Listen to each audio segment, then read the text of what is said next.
Foi? Então, algumas vezes me pedem para falar sobre feminismo, né?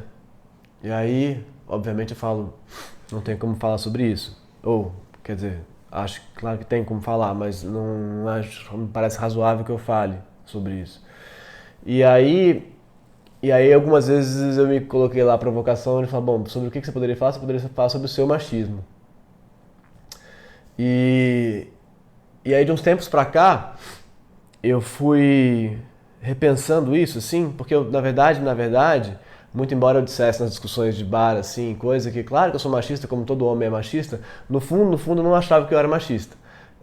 Eu falo, gente, essas mulheres estão muito loucas, falando que todo mundo é machista, que bobagem. Tipo, eu não sou machista, não tem nada a ver. Eu não acho que minha mulher tem que lavar meu prato, ou que seja uma questão, ou que ela tenha mais obrigações do que eu, ou que eu seja o dono da casa, ou nada disso. É, eu não acho nada disso. Então eu pensava, por reflexo, que eu não era machista. Muito embora sabendo que, em algum grau, necessariamente a gente vive num mundo machista, numa sociedade brasileira machista, então eu deveria ser machista. Ou racista, porque a gente vive numa sociedade racista, então eu deveria ser racista, devo ser, e sou, eu acho, né? Tem que perceber essas coisas. Mas o fato é, na minha origem, eu não vivi a estrutura do machismo clássico, assim, da mulher, minha mãe em casa, cuidando da casa, dos filhos, e o meu pai sendo provedor. Eu nunca tive isso, muito pelo contrário. Lá em casa, a minha mãe, de modo geral, cumpriu muito mais a função de ser a provedora das coisas do que o meu pai. Meu pai ficava muito mais em casa, muito mais atrapalhado, muito menos resolvido na potência profissional dele, de saída para fora, saída para fora, né? De saída de casa. E minha mãe estava ali trabalhando pra caramba sempre e lidando com isso. Então eu sempre entendi que eu não podia ser machista porque esse não era o meu modelo de coisa. Mas aí eu fui pensando que o machismo podia então estar em outros tantos lugares que eu não estava percebendo. E aí comecei a rever algumas coisas que eu nunca tinha revisto. E aí queria tentar falar sobre elas. E elas são um pouco delicadas porque, na verdade, eu nunca falei sobre elas de fato. E então eu vou tentar elaborar aqui com vocês enquanto estou falando. E aí peço desculpas se isso ficar muito confuso e tal. Vou voltar atrás. A gente, eu acho, na vida, lida sempre com os outros, né? Com os outros, com o outro, com a figura do outro. E então a gente é quem a gente é e a gente vai lidar com o encontro com outras pessoas. E então, nesse sentido, lá na filosofia, a gente diria que a gente é o sujeito e o outro é o objeto da nossa relação, né? Então, qualquer outro é um objeto da nossa relação. A gente tem muita dificuldade, eu acho, de olhar para o outro como um sujeito tanto quanto a gente é sujeito. Muita dificuldade. E eu falo isso em muitos lugares, mas aqui acho que isso é muito importante de falar. É muito difícil pensar que o outro tenha tantas complexidades e sensações e percepções tão delicadas e finas da vida quanto você sabe que você tem, porque você está na sua cabeça, não está na cabeça do outro. Então, por mais que você consiga entender isso racionalmente, é muito difícil de realmente lidar com isso. Então, o outro é um objeto pra gente, né? E essa relação objetal aí e tal é uma parada que vira a questão da filosofia há muito tempo, e muita gente tenta resolver isso numa ideia de intersubjetividade, de relação, de hermenêutica, enfim, para tentar quebrar esse problema que é. Então eu nunca estou realmente me relacionando com outro, eu sou sempre sujeito de um objeto. Isso é uma puta de uma complicação. E, no que se refere à relação com o outro gênero, isso é mais forte ainda, porque o outro, aí nesse caso, não é só um outro qualquer, ele é de um outro gênero, ele é uma outra coisa mesmo, né? E aí, então, eu comecei a pensar que eu era um menino, sempre fui um menino, né? Acho, sim, lidando com meninas, que são outros, né? E como é que isso foi sendo organizado na minha cabeça, e agora vendo o Martim, menino, e as meninas, e como é que isso vai se organizando, eu começo a pensar que o meu machismo mora em lugares que eu nunca imaginei, que eu nunca percebi, e aí fui entendendo coisas sobre as minhas relações amorosas todas em função disso, assim, que eu tinha explicado de outro jeito, e que agora eu explico usando ou percebendo o machismo como tendo um papel muito forte nisso tudo. Eu não quero aqui justificar nada dizendo isso que eu vou dizer. Mas a gente, quando menino, criança e tal, é ensinado lá que a gente tem que ter potência de dominação, força, capacidade de dominar, de vencer, de conquistar. E então, para um menino, quanto mais potente ele for, mais rápido ele for, mais forte ele for, melhor, né? E aí isso vai virando uma outra coisa, que é quanto mais inteligente você for, melhor. Quanto mais articulado você for, melhor. Quanto mais bem-sucedido você for, melhor. Isso vai se decorrendo daí e os meninos vão sendo construídos com essa... Estou generalizando, mas acho que faz sentido. São sendo construídos com essa... sendo criados com esse impulso. Ao mesmo tempo, as meninas, acho que lógico, com várias exceções, vão sendo construídas aí, foram sendo tal, para serem não sujeitos do seu próprio desejo, sujeitos no sentido de donos do seu próprio desejo, mas objetos do desejo do outro. De modo geral, tá, gente? Mas pensando na ideia da princesa, tudo isso, né? Então, o que a menina tem que ter para ser bem-sucedida? Ela tem que ser desejada, né? Se ela for desejada, quanto mais desejada ela for, melhor. E a gente tem que ser o sujeito desse desejo, do qual ela é objeto. Então, desde o princípio tem uma diferença muito forte nisso, na maneira como a gente vai se educando. E aí eu fui entendendo o quanto essa colocação do sujeito que deseja é presente na minha vida. E do sujeito que conquista essa outra mulher. Esse outro que é uma mulher, no meu caso, porque eu sou heterossexual, enfim, a princípio. Então, eu só agora pude me dar conta do quanto as minhas relações todas amorosas, até essa presente agora eu acho que isso está sendo revisto para mim, por muitas razões, o quanto elas eram processos de dominação desse objeto, de conquista mesmo. De um menino que vai lá e é capaz de conquistar essa outra mulher e o corpo dela, e dominar esse outro corpo, e ter esse outro corpo para si. E aí quando essa dominação estava feita, completa, esse outro corpo podia ser abandonado. Bem um processo de colonização tosco mesmo, assim, bem tosco, sabe? Você nem cultiva nada ali, você domina, tira tudo que tem para tirar e segue adiante. E foi assim que eu vivi as minhas relações amorosas até então. É muito louco dizer isso, mas me parece que foi realmente, pensando. Então, bom, perceber isso. Por que eu estou percebendo isso agora? Porque agora eu não tenho vontade de sair do lugar onde eu estou e porque o processo de colonização aqui, nessa relação que eu estou agora, é muito distinto. É lógico que tinha uma vontade de dominar, de conquistar, mas eu acho que a Flor, ou o lugar onde eu estou agora, e também por ser pai e tal, isso foi se dando de um jeito muito... Eu não consegui nunca dominar ela. Não consegui dominar ela e vencer e tal. E aí, num dado momento, eu fui entendendo percebendo onde eu estava, na minha vontade de dominação. Percebendo que eu estava fazendo isso. E olhando e falando, mas espera aí, talvez tenha uma outra possibilidade de relação igual, né? E igual não quer dizer que os dois sejam exatamente iguais. Isso varia, os lugares de poder variam muito. Mas na qual eu não sou dominador. Eu estou em relação. E aí a minha potência de dominador se esvai muito e eu fico muito mais frágil, porque o dominador está protegido pela espada, né, da dominação ali, e eu fico muito mais frágil e daí talvez o medo disso tudo, porque quando você se retira do papel de colonizador, você está em relação aberto para o outro, é como se a gente chegasse numa paisagem nova, sei lá, num país novo, e ao invés de chegar lá e falar, bom, agora eu vou implementar minhas regras aqui, a gente dissesse, como é que vocês vivem aqui? Como é que funciona? Ah, eu vivo assim. Caramba, como é que é? Como é que a gente poderia se relacionar com isso? E não que isso seja fácil para mim aqui, não que eu tenha já começado essa relação assim. E acho que também isso tem muito a ver com ver o Martim operando no mundo e perceber como isso é forte, sabe? Mas... E aí, então, começaram a voltar para mim vários estímulos de criança, assim, tipo uma coisa muito boba. O meu pai, que era um profundo machista, e hoje eu entendo isso, eu falei isso outro dia pra Flor, ele me obrigava a mexer com as meninas na rua, assim, andando de carro. Ele falava, mexe com elas, mexe, fala, oi, assovia e tal. E criança, sabe? E eu achava horrível aquilo, mas ao mesmo tempo aquilo foi ficando em mim. Então, o que eu fui entendendo agora é que como menino, como homem, a ideia de dominar o outro, a outra, vai estar sempre presente em você, de conquista, né? Quase que necessariamente. E como é que a gente faz para se retirar desse lugar é muito difícil. Muito difícil. E aí, ultimamente, podendo perceber esse lugar de dominador estúpido, idiota, e não do machista que fala, vai lavar minha louça, minha cueca, ou sei lá, porque isso eu nunca fui, porque eu sou esclarecido, né? Eu sou uma pessoa bem criada no sentido da modernidade, assim. Mas no lugar de dominador, eu sempre estive.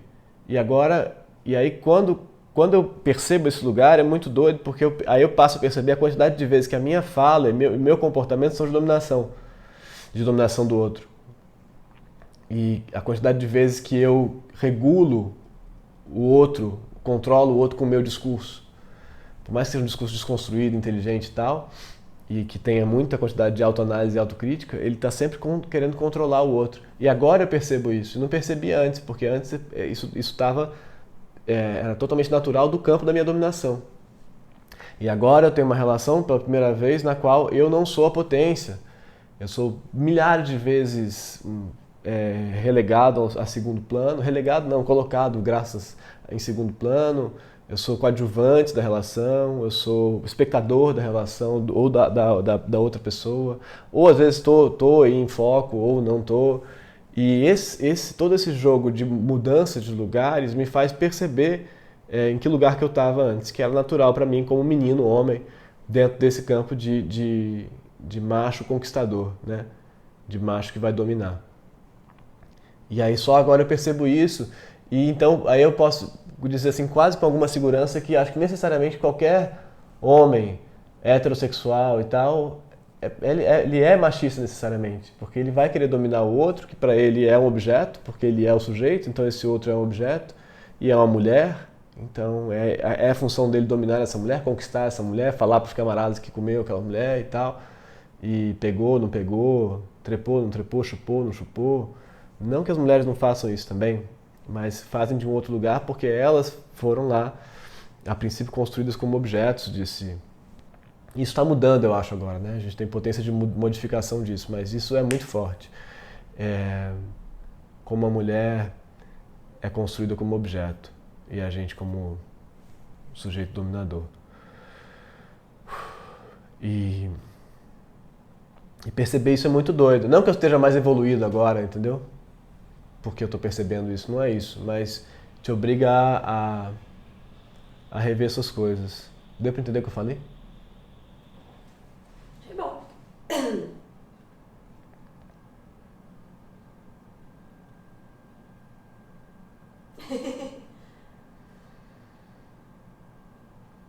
Achei muito bom. Bom, e acho que tem que continuar pensando isso tudo. Na verdade, isso é um começo de uma fala, eu acho, de uma conversa. Eu acho que... Chega pra lá. Um pouco. Quer coisa? Não, você tá. Eu acho que tem um negócio que é muito louco, que ao mesmo tempo hoje eu acho que você começou falando que você foi criado num ambiente que teoricamente não era machista, porque a sua mãe estava ali o tempo todo trabalhando e tal, e que o seu pai, ele era muito mais atrapalhado profissionalmente, ou muito mais... E essa fala, pra mim, ela já mostra um outro tipo de machismo, que é o machismo do seu pai. Porque ele não era um machistão clássico, quer dizer, ele era uma pessoa um pouco mais articulada e um pouco mais elaborado do que ser um machista que vai falar pra mulher, não, você tem que, apesar de você ter trabalhado o dia todo, você tem que lavar ainda a louça e lavar a roupa e cuidar da casa e ser a pessoa que cuida dos filhos. Mas ele se permitiu a possibilidade de ser mais atrapalhado. E colocou em cima da sua mãe essa carga de ser a mulher que vai resolver ali financeiramente a casa. Então ele já não estava em posição de igualdade com a sua mãe. Ele não falou, olha, eu tô aqui atrapalhado profissionalmente e tal, preciso que a gente consiga entender como é que a gente vai fazer isso, porque talvez eu queira ficar mais em casa com as crianças e aí você trabalha e ganha mais dinheiro do que eu, porque eu preciso de um tempo para pensar. Ele não colocou isso. Não, ela continuou sendo a mãe e a educadora das crianças, a provedora da casa, a responsável por vocês, e ele estava lá no lugar dele de conforto, eu não sei o que está acontecendo, não sei, tô confuso, Uma mulher nunca vai poder dizer, e é muito raro, e eu acho muito maravilhoso quando as mulheres fazem isso, se permitem isso, de dizer, eu tô confusa, eu não sei, fica aí com as crianças, que eu vou ali dar uma pensada. É como se a gente, porque esse lugar que você está falando, de dominação, de olhar e de olhar para o lugar dominador e o lugar, né, do sujeito dominador e o lugar do objeto, é muito legal, mas é muito 1900, sabe? Em que as mulheres ficavam lá abordando e tal, e os homens eram, tipo, os dominadores que eram criados para serem... Não que isso não exista, isso faz parte. Criado assim. Como assim? De dominar o outro, de vencer, vai pegar a menina, vai comer, sei lá o quê, tudo isso. Sim, a gente é criado assim. E provavelmente o Martim, o meu irmão que tem 18 anos, ele é assim, ele fala coisas assim. Outro dia eu falei pra ele, você tá louco? Isso não é o que você tá falando? Isso é agora. Não, mas eu tô dizendo, a mulher não tá mais nesse lugar, graças a nós, mulheres, a gente não tá mais nesse lugar de a gente quer só ser desejada pelo homem. E a gente tá aqui. É claro que muitas vezes a gente faz isso, porque isso é um processo de anos e anos e anos. Então, muitas vezes a gente se coloca nesse lugar de precisar do olhar masculino, né? De precisar desse olhar para ser uma potência feminina. Mas o que eu acho é que, no decorrer do processo todo, a gente foi, por conta da gente começar a trabalhar, por conta da gente ter que dar conta do trabalho, de ganhar dinheiro e ainda assim de cuidar das crianças e ainda assim de cuidar da casa, a gente começou a ser tudo. Então a mulher contemporânea, ela ganha dinheiro, ela cuida da casa, ela tem uma pessoa que ajuda ela, que é uma mulher, que provavelmente também cuida da casa e também cuida dos filhos e também faz tudo na casa dela e que muitas vezes não tem ajuda de ninguém, porque não tem grana para ter ajuda de ninguém. E essa mulher ainda assim tem que ser bonita, charmosa e desejável para o olhar desse homem. Sim, mas o que eu concordo, mas por que eu tô dizendo outra coisa? Não, você não tá dizendo nada. O que eu tô dizendo é, a mulher, a sua mãe, que talvez tenha começado um pouco na geração da sua mãe, a sua mãe, ela tava absorvendo todas as demandas, enquanto o seu pai tava no lugar dele de confortável de falar, eu posso pensar. Sim. Eu quero poder pensar também. E falar, não, eu não vou. Porque aí a mulher não pode falar isso, ela não pode falar, eu não vou trabalhar. Então, como eu quero ser escritora agora. Eu quero parar e quero escrever. Então você ganha dinheiro e você cuida das crianças, porque eu preciso ser escritora agora. Então, para ser escritora agora, eu preciso de um tempo onde eu não estou lidando com as crianças. Então, a mulher não faz isso. Como se a gente não pudesse fazer isso. Então, nesse sentido... Também existem mulheres que podem fazer isso sim. Acho que você pode pensar... Eu concordo. Mas aí você vai ser uma mãe horrível. Vai. Você vai ser uma mãe... Você já é uma mãe péssima. É. Se você está abrindo mão da sua maternidade ou abrindo mão do seu tempo com a sua cria para tentar buscar um outro caminho para você ou para tentar pensar sobre a sua vida num sentido um pouco mais egoísta, você já é horrível. Concordo. Quer dizer, concordo que é visto assim. É visto assim. Tô falando, mesmo você tá dizendo que o seu pai te criou meio mexendo com as meninas e tal, mas que você não foi criado num ambiente machista, o que eu tô te contradizendo você foi sim criado num ambiente machista, porque nesse ambiente... Eu já entendi, eu concordo. Claro que foi criado num ambiente, só que não é um machismo clássico, não é um machismo óbvio. O fato dele ter... é mais maquiado esse machismo. É mais moderno. É mais moderno um pouco. Mas aqui dentro de casa, se a gente pensar, é machista ainda assim. Certamente, mas do que você tá falando? Eu tô falando que é porque é muito diferente, né? Porque como o Martim não é meu filho, e eu não tenho as obrigações com ele que você tem, você é totalmente responsável por ele. E eu entro quando eu acho que eu quero entrar, que é legal, eu entro na diversão, né? Mas eu entro hoje eu vou dar café da manhã, fiz um suco, yay! Mas eu não tenho a obrigação. Mas em relação à casa, por exemplo, eu tenho muito mais obrigações do que você. Você vai no mercado, você compra o que você quer cozinhar, porque é legal você cozinhar. Mas a Carla não manda pra você a lista das compras. Entendeu? Ela não é com você que ela vai falar: ah, eu preciso do saco preto de lixo. Não é. Sim, certamente não é. Não é. Então, quem tem que comprar o saco preto de lixo sou eu. Quem tem que ver se trocou o lençol ou não trocou o lençol, sou eu. Quem tem que ver se trocou a toalha ou não trocou a toalha, sou eu. Quem vai lá e checa, tem arroz, tem feijão, tem farinha, tem carne, não sei o que a gente vai comprar no mercado. Eu não tô comprando as coisas legais, as coisas divertidas. Quem tá fazendo isso sou eu. Mesmo eu sendo independente, mesmo eu ganhando dinheiro, mesmo eu sendo... Quando quebra alguma coisa, o que você faz? Eu? Nada. Você fala com quem? Quando quebra? Tipo não tá funcionando, sei lá o quê. Mas, amor, eu concordo, lógico que eu concordo com você, mas é porque aí tem uma outra coisa que você é muito mais proativa e pragmática do que eu. Porque eu sou mulher, porque eu preciso ser mais proativa e pragmática do que você. Tudo bem, mas é porque eu sou, bom, enfim, eu sou meu porque pai. eu preciso dar conta. Você é seu pai? Não mete essa. Não, tô falando isso, tô revendo aqui, calma, tô revendo aqui pensando, então é isso, eu tô me permitindo ser enrolado. Se permitindo ser enrolado. Eu não posso me permitir ser enrolada, porque eu fui criada para ser o quê? Mulher provedora. Eu sou filha de uma mulher provedora. Logo, eu sou criada para ser mãe, madrasta, dona da casa, uma casa linda, gostosa, gata, bem-sucedida. Eu sou criada para ser uma mulher maravilha. Então, no meu momento agora de feminista, eu não quero ser Mulher Maravilha. Não quero. Eu quero falar: ih, quebrou a lâmpada. Tempo.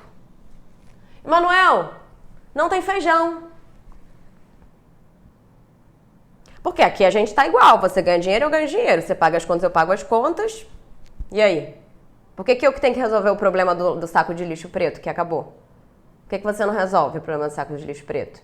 Aí eu tenho que brigar com a Carla, que trabalha aqui em casa, pra dizer: manda pra ele pro WhatsApp a lista de compras também. Porque eu não sou obrigada a fazer a lista de compras. Quem vai no mercado vai lá e compra isso. Se ele for antes de mim, ele vai lá e compra isso. Mas aí você tem que desconstruir o machismo que tá lá impregnado na Carla, que é uma pessoa que teve 3 filhos e que o marido não ajuda com dar R$200 pra ela. E ela tem que criar de 3 meninas. 3 filhas, né? 3 filhas, mulheres. Ela tá criando 3 mulheres sem pai, basicamente. E isso, a gente tá falando aqui, no nosso lugar, classe média alta, no Rio de Janeiro e tal. Eu não tô falando das comunidades, onde a maioria das mulheres cria seus filhos sozinha. Com pais que não são presentes. Esse machismo que a gente tá falando aqui é um machismo de elite. Só ver se o vídeo tá funcionando. Não, acho que já acabou o vídeo. Tá funcionando. A gente tá falando do machismo de elite. A gente não tá falando do machismo que acontece nos lugares mais carentes. Onde o homem realmente, simplesmente, não tá lá. Foi lá, fez um filho, fez outro filho, e aí foi. Não ajuda nem financeiramente, nem afetivamente. E o cara se acha no direito de fazer isso. Por quê? No fundo, ele não é tão diferente do seu pai assim, que era antropólogo. No fundo, ele tá: mas pô, a vida é muito complicada, eu tô aqui tentando pensar uma parada, me apaixonei por outra pessoa, e tem também a galera do futebol da cerveja. Entendeu? Ele tá igual, só que ele não tá pensando profissionalmente nas coisas da antropologia. Ele tá pensando no desejo dele, no pau dele, no que ele quer, no futebol, nos amigos de que ele quer beber cerveja no domingo. Mas no fundo, ele tem a permissão de fazer isso. E a Carla, ou qualquer outra mulher, não tem. Porque senão ela vai ter que deixar as filhas. E as filhas vão fazer o quê? Nada. Por isso que eu penso, eu vou ter um filho se eu pensar. Se eu quiser abandonar essa criança, ele vai segurar a onda. E eu acho que todas as mulheres deviam pensar isso. Se eu tiver um filho e eu não quiser ser mãe, eu olhar e falar, não, quero morar 1 ano em Lisboa, porque eu tô precisando pensar na minha vida. Essa figura com quem você tá tendo esse filho, vai segurar a onda? Se sim, tenha esse filho. Se não, não tenha. Porque você tem que poder, nós mulheres temos que poder abandonar os nossos crias se a gente quiser. E se a gente quiser pensar em outra coisa, na nossa própria vida. E esse pra mim é o feminismo atual da minha vida. Fui muito agressiva? Um pouco. Eu não posso falar mais. Eu tô te perguntando se você pode. Não, acho que é isso aí. Então você tem que parar de se permitir ser uma pessoa intensa e cabeçuda e não sei o quê, e ir lá comprar o saco de lixo preto. Mas eu vou, amor. Também tem uma coisa. Não, tá certo. Isso aí. É isso. Mas é claro, você perceber todo o seu processo de dominação nas suas outras relações e olhar pra gente e falar, cara, é claro que eu fiz isso a determinado momento, mas de algum jeito eu não tô fazendo isso mais porque eu entendi todo o meu processo e entendi que eu fiz isso milhares de vezes, é uma puta coisa. Você não precisa falar, tá tudo bem, parabéns pra você, pra mim. Não preciso, mas eu só tô dizendo que eu não acho que você seja um cara que... Você mesmo disse isso, você sabe que você é machista e você sabe onde o machismo tá em você. Mas pra mim o machismo é muito mais complexo, porque o machismo, aqui dentro da nossa casa, a gente pode conversar sobre ele. Mas como é que a gente faz? Mas, enfim, no mundo real, ele acontece de formas muito mais absurdas. Muito mais injustas, muito mais loucas. E lá eles não estão falando sobre isso. Eu tenho que falar sobre isso com a Carla. Talvez eu consiga... E as filhas delas, que são de uma outra geração, que estão na faculdade, que vão... Tomara que conversem sobre isso. Tomara que elas estejam pensando sobre isso e possam mudar isso dentro da comunidade onde elas vivem. Agora, como é que a gente faz para falar pro Martim que ele não precisa ser dominador? Porque ele já é.